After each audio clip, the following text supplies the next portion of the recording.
Okay, warning, childhood abuse story, part 6.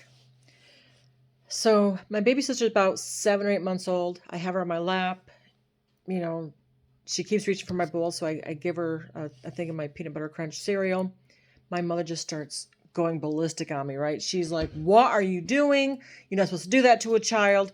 And I'm just sitting there like frozen, right? Because how's a 7-year-old supposed to know what to give a child or not give a child? And I'm supposed to be responsible for this child, right? So she's just screaming at me, takes the baby on my arms, and I just started bawling. Between what happened the night before and then her screaming at me, my emotions were so raw, so uncontrollable that I just started bawling and I couldn't stop. I just started bawling. And of course, mother didn't know what to do, right? So I really don't remember a lot of what happened after that in that day.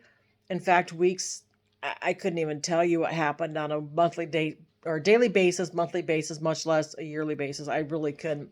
And my counselor told me it was because of all the trauma that I had. I blocked a lot of it.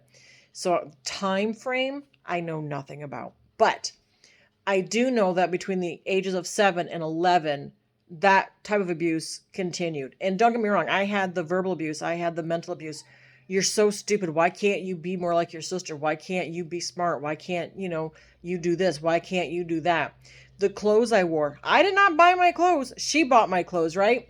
And so because she bought my clothes, it was more of the, why do you have to wear such slutty clothes? Why can't you be a good girl? Why do you have to be like a slut? It's like, I didn't buy these clothes. And throughout the whole school year, I never got the clothes back that my mom and dad had given me. Just saying. So what had happened is between the ages of 7 and 11, I had all that abuse going on in my life. When I hit 11, I mean, by this time, it's normal. It is what it is. And I need to probably back up and tell you that in that time frame of those 4 years, he's always told me, if I told anyone, if I told a soul, I would lose my baby sister. I would lose my mother and my home that I knew that I was growing up in. I would lose that. I wouldn't be able to see any family members. They'd take me away to a family that would hurt me.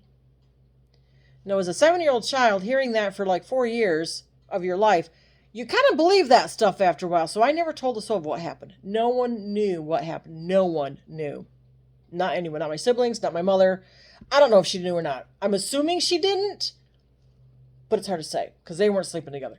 So at the age of 11, I started my menstrual.